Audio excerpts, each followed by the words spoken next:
the question is, where do I put it when I record it? I end up putting it in Facebook, and then it never goes away, and people watch the wrong one. All right, Michael Feldman, I just muted you. But please be respectful and keep your own mute buttons on. It's not my job to mute you. All right. So again, I hope I don't have to say that too many times. That's distracting. Unmuting and asking a question, that is 100% okay. Wait, all right. Let me share my screen and introduce you to the most extensive sheet that you're ever going to find. Hundreds of hours went. All right, Zoom, don't be a pain in the butt. Would you rather be on top to disappear? All right, so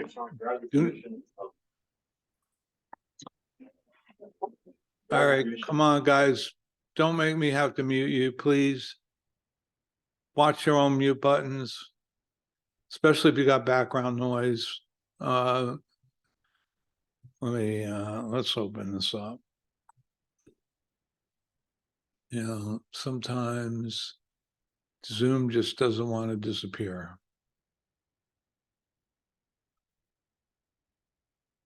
Okay, let's try. Yeah, all right, it's less obtrusive up there. All right, so this is the deal analyzer. I created this back in 2021. No, 20. What's today? Yeah, when did the mentorship start? It was the fall. The first iteration of this was the fall of 2021, 2020. Sorry.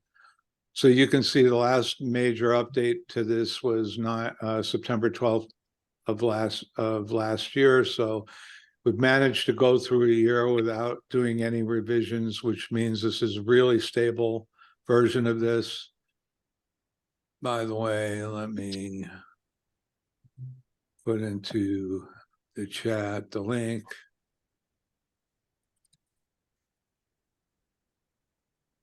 Here's the link to the sheet. So the way you go about using this is go to File, make a copy, and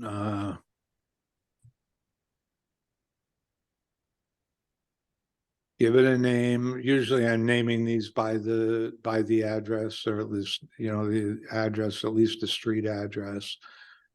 And today is, what is it, 10/11? What is today? Is it the 11th? Friday the 13th. 13th?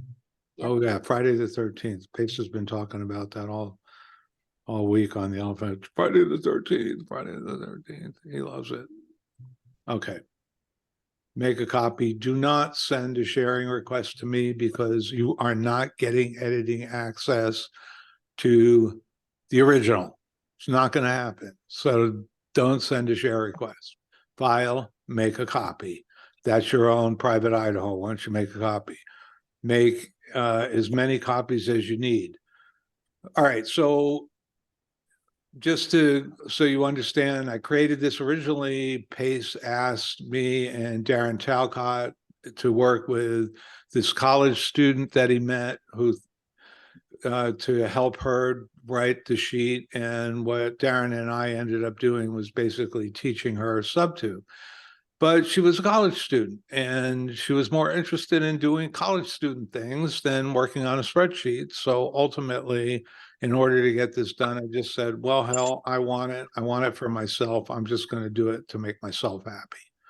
And that's what you have here. I use this to underwrite every single one of my deals. I use it to underwrite all of my clients' deals. So if any of you don't know, I do transactions I manage transactions for people in California. And I mute people who can't seem to mute themselves. We have been looking to Jose.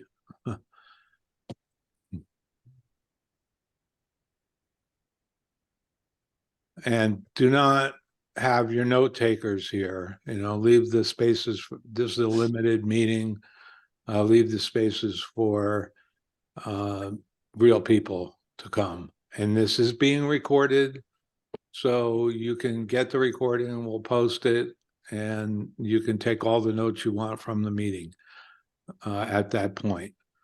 Again, for those of you just joining, if you have a question, unmute and say, hey, Gary, I have a question, because I cannot see your hand raised while I'm screen sharing. All right, so the basics of this sheet. Over here in this top left-hand corner, if you're a wholesaler, that's all you need to ever use here. If you're just calculating MAO, and there's a few fields here that are not necessary to calculate MAO, such as asking price.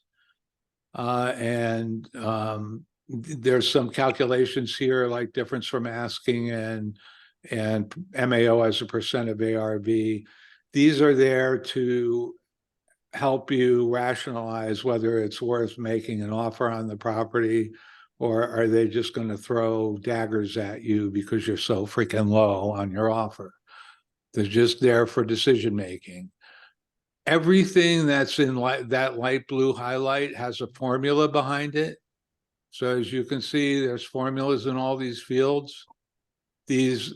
All of your cost of money comes from characterizing the loans over here.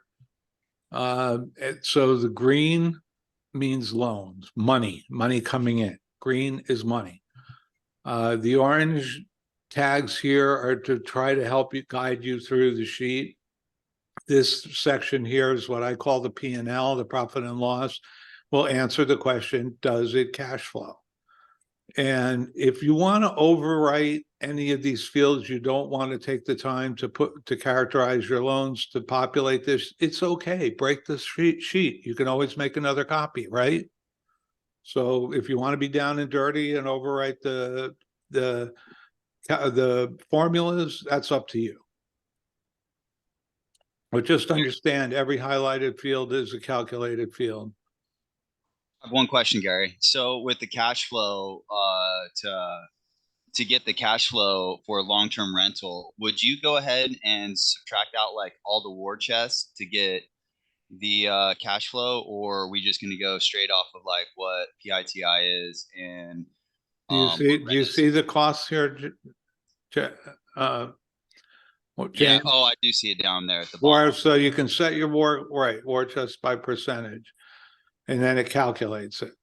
Okay. And it automatically takes it out. You can add an HOA, you can add other. I tried to put other everywhere, so you can plug in additional costs. There should be other fields for you to do that. So other monthly income, if you were doing, usually that's just rent. If you have a multi-family, very often you have other income. You may have utilities billing that you're doing. You may have a coin op laundry that produces revenue. So that's where you can plug this in. Again, this is very top line. It's not meant to do detailed expense breakouts. Anything that you need more detail from, hell, you can create another tab. You can do whatever you want to do that. But this is a high-level deal analyzer. It's supposed to get you to answer your deal or no deal question very quickly. That's the way this was designed. So your total cash flow is handled in this section here. If you want to type in your principal and interest, you can, like I said, break the spreadsheet. But notice that in the greens, these are funding loans. Everything over here is funding, including a special box for sub 2. If you put the original principal of the loan, the interest rate on the sub 2, and you put the correct start date, it's going to give you today's principal, today's interest, not 10 years ago, not 3 years ago. So this is designed to show you where you are in the amortization. For those of you, who want to look at the amortizations, they're actually 4 hidden sheets for the wrap, for the sub 2 and the 2 additional funding loans. So if you want to look at those, you can go view hidden sheets. Every one of these is got an amortization schedule happening. So these sheets are talking to each other, right? So there's the mystery. That's how this is working. It's not reaching out to bank rate and getting some crappy estimate from you. You can see your actual amortization.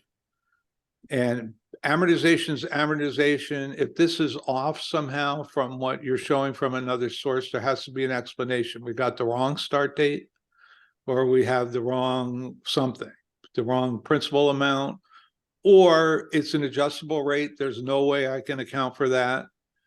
And, or it's had a loan mod of some sort. So otherwise, these are going to be, and I'm just going to hide this for now. Just for ease of use here. Anyway, everybody get that so far? Any questions about that?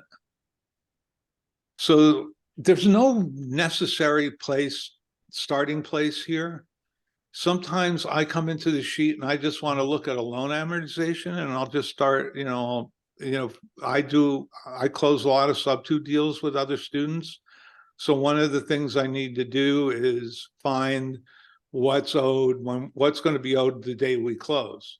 So I'll characterize a sub-2 loan, I'll characterize a seller finance loan, but especially the sub-2 loans, I'll look at that. And so that's why I built it this way, that you get the real start date of the loan and the original amount and the interest rate. So you can open up that amortization. Sometimes that's all I'm doing on a deal, is trying to figure out, all right, we're going to close this in 45 days. What is going to be the amount owed on the loan at that closing date? So I can give my attorney, who does the all-inclusive deeds of trust for my closings, I can give him the right numbers to put in those documents. And sometimes that's all I'll come in and do. Do you have a mortgage calculator handy on your desktop? You do now. And you can calculate multiples. And the reason why we have multiples is that you can do what if my loan is going to be 10%? What if I can get one for 6%? And then toggle them in and out of the picture. As far as a place to start, ARV and repairs, if they are being used, like if you're going to calculate a flip, you definitely want to fill this in. So let's say I have a property that's got a 400,000 ARV, and the asking price is 325,000. And the repairs, now notice ARV populated here. You're going to start seeing these amounts get captured in other places in the spreadsheet. So that's why I say there's no place to start. It depends on what your goal is. If I'm trying to do a flip dispo, then I'm going to need data from here, like the repairs. So let's say the repairs are 75,000. So you notice all the numbers change here. Total cash required for the deal just changed. So repairs are showing up here. This is probably not going to make a good wholesale. So far, this is not looking like a good wholesale deal, right? Right now, the MAO wholesale is 25, and that's based on 70% of the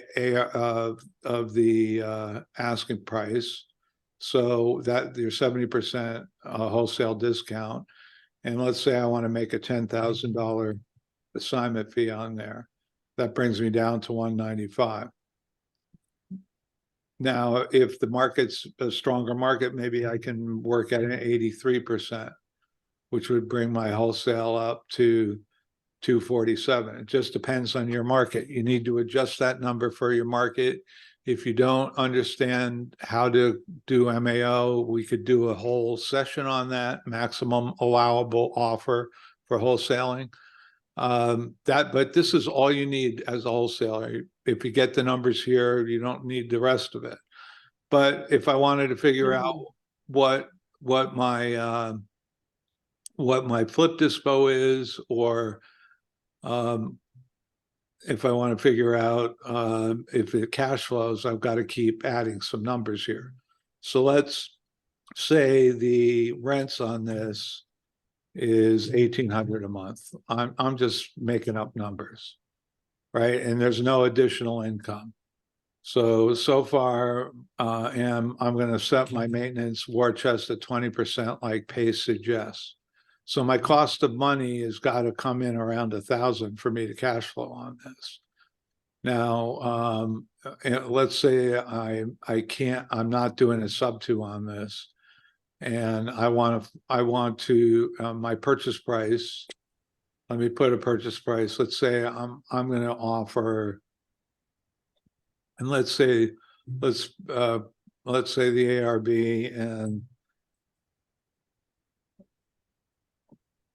and the asking price are the same. And I'm going to go in with a purchase price of $375. Now, and this doesn't need any repairs. So I'm pulling that out for the minute. This is not, obviously not a wholesale deal. It's just a, hey, if I buy this and it has $1,800 worth of income, and I've got a financed, I only want to put, what do I want to do? 50 down. So I want to finance 325,000. And I'm going to be able to get an 8% loan. Yeah, that's going to be a bargain in another month, right?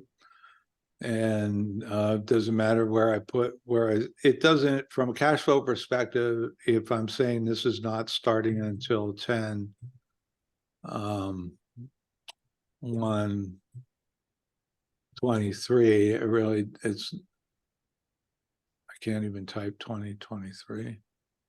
What's wrong with me? And I say, all right, let's put this in here. Well, you can see right now, my principal and interest is going to be 2384 on that loan. There's no way this is going to cash flow, right? I'm already 945 negative. Now, what if it were, let's even say 2800 rent? I'm still in the red. Now, if I could maybe take over a loan, and I'm not going to play sub-2 here right now, but let's say I was able to get a sub-2 at 3.5 just for yucks. Well, what a difference, right? Now I could potentially cash flow this because my principal, my interest, that's if the loan started this month, or that's what these are going to be. So that, interest rate makes a huge difference. Now, let's say I'm going to have to cover some utilities here, and I've got, or maybe an HOA of $60 a month. I'm still cash flowing, right? So, but do I know my cash on cash yet? Well, I've got to come up with, all right, let's say closing costs of $4,000. So this is telling me that where's my funding coming from? I got 325 coming from the loan. And let's say I'm going to have to pay a point on that loan. And I got a funding fee of $1,500 for the broker to get his little cut out of the deal. So already I can see I'm going to need 58,750. That's why I call this the balance sheet, or how do I fund it? What are all my entry fees? Right? If I had repairs to make, if let's say I have to make it rent ready, I've got to spend 10,000. So that's going to add to my cash requirements. So I'm going to say, fine, I'm going to put up 68,750. And you can see now I'm in the green. I'm fully funded. What's my cash on a buy and hold is going to be 12.58%. Pretty damn good. Except unless I do a sub-2, I'm not going to get this house with a 3.5% mortgage, right? We all know that. That money's long gone. So, but what a huge difference 3.5 makes on cash flow versus 8%. So notice when I deselect the box, all those numbers disappear. The money, the contribution of funding, it disappears from my money, cost of money. Questions, guys? Does any of this making sense? Does everybody see why this isn't like start here, then go here, then, wherever your brain is? If you need an amortization, start over here. If you need to figure your MAO, start up in the left-hand corner. If you just want to do a straight up purchase, there's no repairs, and then start with the purchase price, what your offer is going to be, and to run the numbers. There's no one starting place on this. Everybody get that? All right. So let's say there was a existing loan that someone took out in 2011 for 350,000. Maybe it's an FHA loan, right? And it started in 2021, so like 7/1/2021, and it was at 2.855%. Now, don't worry, that rounds it for the display, but in the calculation, it keeps the decimal point correct, so the numbers that you're going to get. So let me take this loan out of here and put this loan in. What does that look like? Pretty nice, right? Plus, you can see that, well, you have now, if this loan started in 2010, that's contributing 332,000, because it's looking back and getting the current sub-2 loan balance. Let's say that this sub-2 loan started in 2012 or 2011. The rates were pretty good.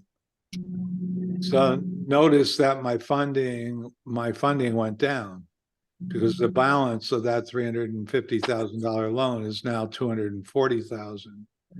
Notice also that my principal is higher than my interest, so I crossed that line, right, in the loan. That's why it's really important when you're doing a sub-2 that you enter the correct start date, the correct original principal, not today's principal. When you're doing these, it's just looking at the current. It's going to look at today. So make sure that the dates are correct anyway. So, but when you're characterizing a sub-2 loan, you want to make sure original principal, interest rate, get your term right, 30 or 15 years, and the start date of the loan. And they always generally start on the 1st. So if the close date was the 15th of June, your mortgage start date is going to be 7/1, because they'll collect the interest for the first 15 days and then start the regular payments on the first of the month. And remember that, well, actually, if it was 6/15, it would probably be 8/1, because mortgages are paid 1 month in arrears. And so if your amortization doesn't match the latest bank statement, and when you're doing this sub-2, always get a copy of the latest statement. Do not do it based on PropStream. Do not, ultimately you can estimate it first on PropStream or Privy or Batch. They all have those estimates, but they're estimates. They say that they're estimates. They're just guesstimates, algorithmic guesstimates, and not actual fact. You may find the mortgage rate lower or higher. There's no exact pattern to that. And some of it depends on the quality of the borrower. So now I can see if this loan was from 2011, I've got some cash to come up with. So my entry fee, my total cost to cash, let's do 0 for here, because I'm paying 375, but the sub-2 loan balance is only 241. Let's put this back to 2023 or 2021. So now that's a huge difference in my cash requirements, right? Now I only need 56,000 cash. So as you can see, sub two loans that have midline equity in the house, they're going to require a lot of cash. So that's when you're looking for some seller carryback maybe. So let's dial that back a little bit and let's say, okay, let's go back to that. And I'm just, I'm trying to use some real world examples when I see them, but to show you how dynamic the spreadsheet is and the way it calculates stuff. So when I put this back at 2011, I didn't see the change here. Oh, 2023 is what I wanted to do. So let's, no, 2021. That was when those mortgage rates were available again. All right, so that's kicking in 332. Sorry, I'm just being goofy. Let's go back to that 2011 and say, well, what if it is 2011? Can I get the seller to finance 100, carry back 100? And I'm going to offer the seller 5%, 30-year term, 30-year amortization with balloon in 8 years. And now let me put that in here. Now I'm fully amortized. Went missing a zero there. Still missing it. 100. There we go. I don't know why I'm having so much trouble typing zeros, but hey, goofy Gary. There it is. So now I'm at a cash requirement of 49,000. I can, that's at that 10%, right? All right, Sermetrius, you are muted. All right, questions, guys. So that's a deal that can work, right? How we doing? Hey, Gary, I have one question. Sure, Shani. So for the scenario, I think a lot of people here, sometimes they fund a loan, they might ask for a private money lender for the short-term loan. Could you run as example of like funding it for interest only, let's say balloon in like 18 months? How would that be factored into this situation? Use the same, you can use one of these loans. Okay, so this is with seller carryback. Let me take out the seller carryback and put in 100,000. Did I get all my zeros that time? Yeah, my camera's in front of me. And what's the percentage rate for the private money guy? 8, 9, 10, 11, 12? Let's start with like 12%. 12, okay. 12%. Balloon year 1.5. And interest only, right? Yeah. All right, so that kills my cash flow. Number Can one. you show the hidden sheet? Because I was trying to run it on the side. I realized that maybe my calculator was not updating. It's still showing it as the amortized payment schedule. I wonder if it. Oh, it's Hey, the man. amortization is Was you going. for property use for multifamily construction? Trevor, we're in the middle of a meeting here, okay? Please keep yourself muted if you're having other conversations with other people. All right, so, Shani, this does an amortization schedule. You're going to see an amortization schedule, but it's only using interest, right? It's not picking up any principal on that loan. It's $1,000 a month interest. Do you see? There's just cost of interest. Interest only. Let's take that out and put in amortized. Now you see that there's loan and interest, right? Even though the hidden sheets, so if I look at this, I'm not counting it in right now, but if I look at the hidden, if I look at loan 2, it's still going to have an amortization, right? But the interest is going to, if it's interest only, it's just going to use this number. It's not going to pick up the amortization. What you I see, see. what you Yeah. see here is not getting carried into the amortization unless I switch it to amortized, right?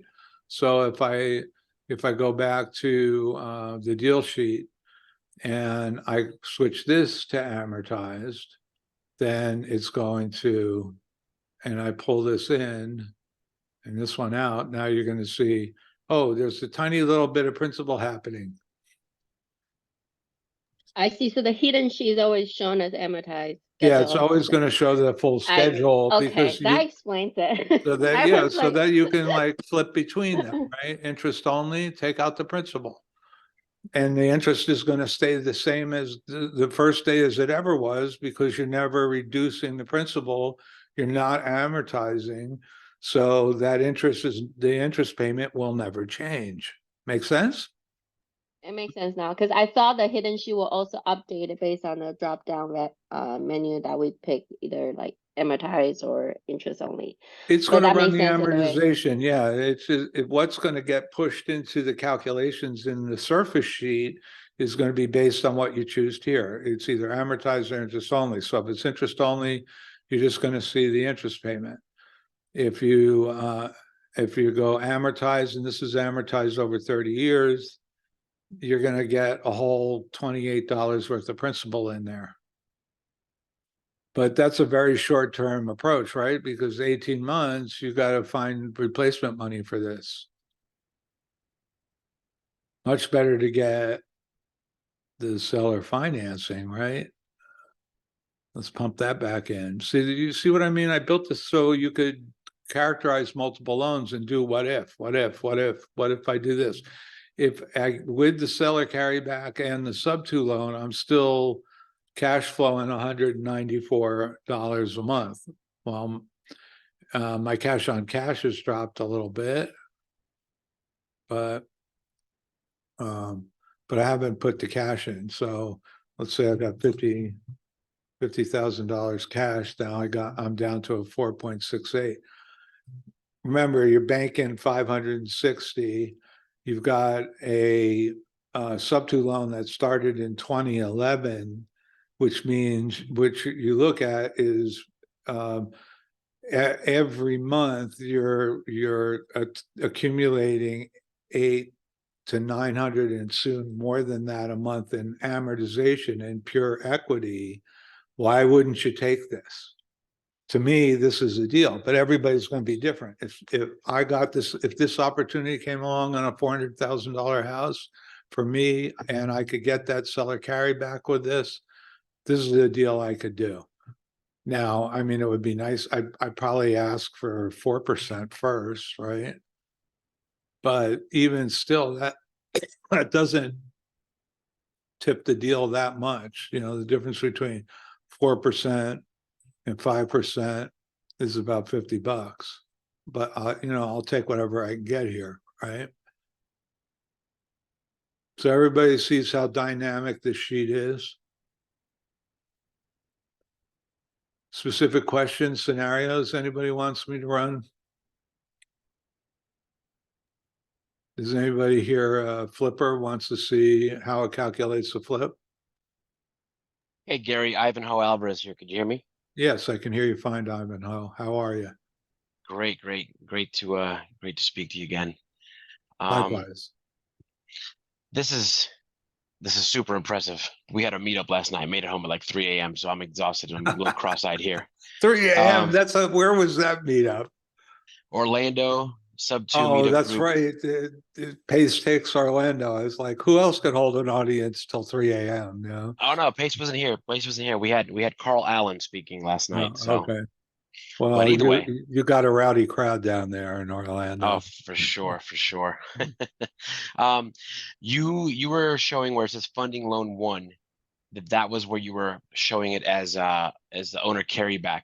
Right. Is this where we're supposed to be doing the owner carryback every time, or was that No, just no, when you you're can having do to it in choose? funding loan one, funding loan, it doesn't matter. You know, we Okay. got this, so here we were comparing with Shinyi, what's the difference between that seller carryback, right? Or interest only private money. There's a big difference. I go from 2 something positive to almost 300 negative in cash flow, right? The whole idea here, Ivanhoe, is to be able to do what if. That's why I have multiple loan calculators. I don't see why anybody would want an analyzer that didn't let you, what if I did this? What if I, and so this allows you to, you know, flip back and forth between 2 loan scenarios, sucky loan scenario, good loan scenario, right? Gotcha. Understood. Secondly, since I do have you, um, how hard would it be? So we have a something that we've made ourselves in-house, very similar. Not to this extent. This is much better than mine. But how would we be screwing this up if we added an LOI generator to this? Um, I would do an LOI generator differently. Okay. The way I would do that is using a script and a form. Like, all right, so you know, I just created something similar. Let me. All right, I'm going off script now, right? You don't have to if you don't need if you don't want to, Gary. It was No, just this is really no, impressive, and it's okay. ours is similar, but not quite this good. But we do have the generator, so I was Oh, hoping to here. maybe mash them together. So what I'm doing is I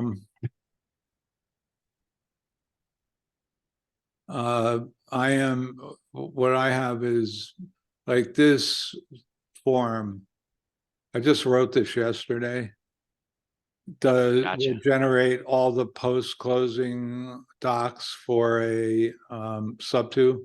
So I'd use a form and a spreadsheet and a script Gotcha. to capture. So it goes, you know, it runs a job in the sheet. So the form's connected to the spreadsheet. That's how I would do it. So you're putting you, I mean, I don't know how you're doing it now. You like just taking I mean, you can do whatever you want with the spreadsheet, right? I'm giving this freely to everybody. So if you want to add like a LOI piece here or another tab that pulls in some numbers, but how are you making it a pretty document? Yeah, we're just using a CSV file with a script. Um, it's very similar to like Myron's kind of thing. We might find 50, 20, 30, whatever properties or things that we consider deals if this, then that kind of thing. If we can Oh, get this, and then they kind of work out, and we just click it. It runs all the scenarios we've inputted, and it gives us an LOI based on what it is, depending on the color of each row or line. right. It'll know to make the LOI for a sub two or a owner finance or a, you know, what do you call it, a hybrid or whatever. So Well, that's the way we've been doing it. I suppose you could connect the sheets, you know, Okay. but just, you know, there's some like some of these are like these formulas are VLOOKUPs because they're finding the right place in the amortization, right? VLOOKUP. So you know, these are VLOOKUPs too. And that's for the you know, they're if K15 equals amortized, then it looks up, you know, if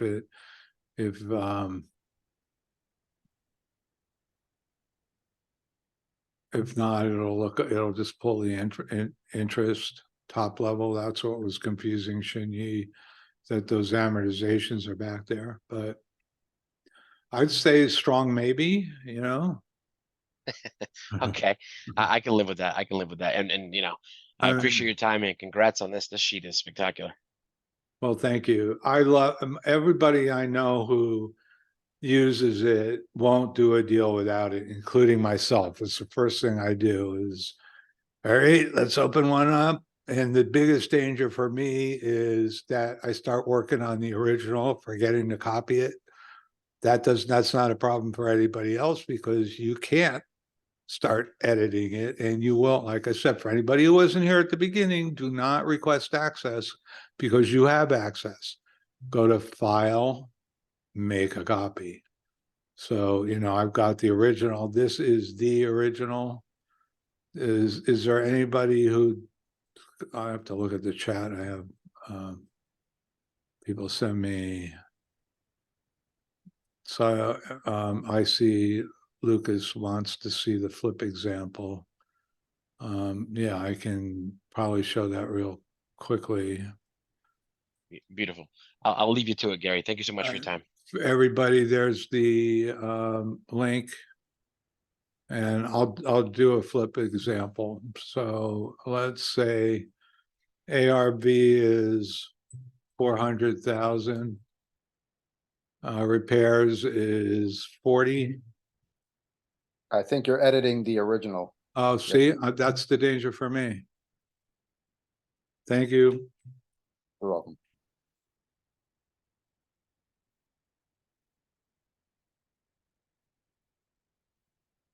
There. By the way, that's what these scripts are for. These will clear different parts of the sheet, or you can reset everything.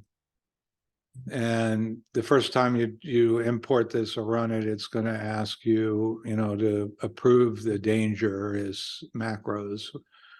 But that's what the macros are there for. So, all right, ARV 400. Let's put the repairs at 30,000. We don't care about fees here, asking price.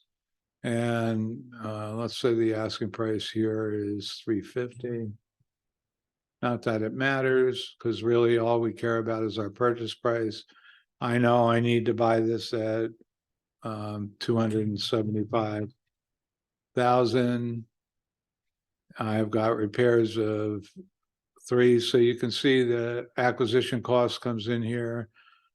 Other entry fees like closing costs.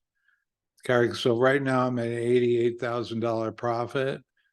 And I've got resale costs. So let's say I'm going to make it 25% to pay commissions and closing. And let's say I'm going to do a light stage for 2,500. Do I have any other costs to pay? Maybe. And now this is going to be a 3-month project. It's a light reno. So it's going to figure my carry cost here. And I'm going to zero out this because that's going to pollute my carry costs. So, and let me change the financing. I've got my, let's take this out of here. So how much cash am I short? I need, so let's just zero this out for a second. So I got 4,000 closing costs on the inbound transactions. And it's a sub 2 that I'm able to take. So I'm not going to, I could do all my repairs for cash, or what's more typical in this case, I'm going to be able to borrow. If I'm paying 350, I'm going to be able to do a hard money loan for 350,000. And let's say that's going to cost me 10%. It's going to be interest only. I have both of these out. And I'm going to be paying 2 points and funding fee, balloon 0. I'm not doing a balloon here, but this is interest only. So none of these other numbers really matter. And let me insert that into my costs. So I've got $2,900 a month. I've got HOA fee. I've got, let's see, $80 a month in utilities. You don't use a lot of utilities on a flip. Just you got to actually live in a place to run up utilities. And the war chest is meaningless because there is none. So my carry costs right now with all of these costs in here is going to be 9,000 for 3 months. If it takes me 4 months, this runs over, I can see that my profit starts waning. But at this point, at $47,000, and again, high level tool, this isn't detailed repairs budget. That's not what this was designed for. And I use a different format for doing that. I have another spreadsheet I developed for myself, which has a layer that summarizes it the way the hard money lenders want to see it. You know, they don't want all the freaking detail that we want to control at the level we want to control our flips. And I do flips, guys. So, and by the way, I've come to the conclusion that flipping is a disease for which there is no known cure. Once it's in your blood, that's it. You're infected. You never get over it. And I've been itching to do one. It's been a year and a half. You know, I decided at the end of 2021 that the market went so crazy that I needed to do something else for a while and step back from it. Otherwise, I would be broke by now. I'm glad I did because I'm still having trouble finding the kind of deals I'm looking for. But this, you can see as a top line calculator, will tell me, yeah, this deal's going to work if this repairs number is correct. If I can buy it for 275, and that has the cost of 2 transactions. I got the inbound and the outbound transaction costs. This is why novations look so good and yummy, because you avoid this transaction, this side of the transactional cost. Excuse me. You talk too much, I start. Anyway, good, pretty quick, right? Anybody else? Should I check the chat? Yeah. Hey, Gary. Yeah. Where did you come up with the 275 for the purchase price? Or you mean 275 for the purchase price? Yeah. Excuse me. I know the ratios. Okay. So they are on an ARV of 400 with 30,000 repair. I know. You can, but the spreadsheet's supposed to help you. Like, oh, what if I had to pay 300? Is this still going to be a deal? If I'm happy with 22, right? Got it. Got it. I just knew in my head that I'd want, I know those ratios. They're what after you're like 10th flip or maybe less than that, you'll just, it'll be burned in your brain what those ratios look like. Right. You know, Okay. I don't do flips. I've never done a flip that only costs 30,000 personally, because I'm doing higher end stuff and I'm looking for something that needs a complete, basic gut job, not tear out all the sheetrock gut, but tear all the cabinets, all the fixtures, the entire kitchen, all the bathrooms, down to the slab and the walls, and upgrade, that kind of gut. Then there's the gut that you're tearing out all the sheetrock and rewiring and replumbing, and that's why I personally like to stick with 70s, 80s, and early 90s builds, because I know I'm not going to have to rip out. I'm not going to have to go down to that level. But if I'm doing a 50s or 60s house, especially built out here, they were built so badly, the chances are I'm going to have to go there. So it really depends on your geography too, and how the house has been maintained through the years. I walk into a house and there's two wire, outlets and no ground. You know what you're getting. You're getting into something else. But do I have to replace the whole electrical service? Am I walking into a 50 or 75 amp service? And then am I going to have to upgrade it to a 200 in order to be able to put central air in? That's a different level project than I like to get into. I used to do those when I was in my 20s. I had that kind of energy that didn't bother me. In fact, the most extensive one I did was built in the 1800s. This was a reno I did in the 80s, in my mid-20s. It was late 1800s. I had to take it down to sticks. All of the peeled off all the outside, all the inside, and we cribbed it and put a new foundation under it, because back then they were built on brick foundations, and this one was failing all over the place. And the whole and it was a balloon frame, which a lot of you don't know, you haven't seen. A balloon frame means they build the walls and then they hang the floors from the walls. And yeah, they're supported in between, but that's not the basic construction. So what we did was, after putting the new foundation under it, we reframed the whole building within the original framing. We just put new framing in that same structure. So that is absolutely the most extensive remodel. I do not want to get into one of those at my age. So How much would that cost right now if you were to do that? oh my God, I'm trying to think of what it cost. Even what it was, a lot of money back then. It was hundreds of thousands of dollars to do that. And the thing was, it was a 6-unit residential. And what I did, it was a multi-unit, a 6-unit residential, and I dormered the attic and moved 2 of the residential units upstairs so that I could add 3 commercial units down below.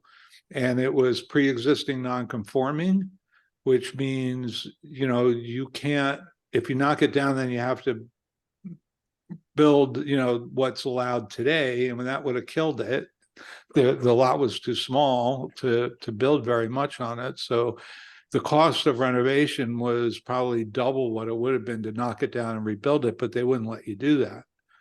So you had to, you know, carefully rebuild what was there. So that's why a new foundation went under it. Then we reframed within the existing framing and dormered the attic. And I was able to get 9 units out of it. But at the time, it cost hundreds of thousands of dollars to do. Today, I mean, to do something like that today, I'd imagine would be well over $1 million in renovation. It's crazy. But I was fearless in my 20s. I'm not so fearless in my 60s. So I think twice about that. Anyway, I hope everybody enjoyed this, found it useful. Enjoy using the spreadsheet. I love it. I strongly suggest that you don't do deals without this. And I hope it adds a lot of value to your real estate investing endeavors going forwards. And thank you all for coming. I haven't done one of these in a long time. I kind of was feeling guilty about that, because this is out there. There are some other videos. Every video I've done has been posted to the Facebook group. So if you look for Deal Analyzer, you should be able to find it. You can see there's a link to the last one I did right in the spreadsheet. I will probably, most definitely, replace this link with the link for today's video. Okay. All right, guys. Thank you so much. Time to end. Thank you, guys. Thanks, Gary. All right. Thanks, Thank you, everybody. Gary. Bye.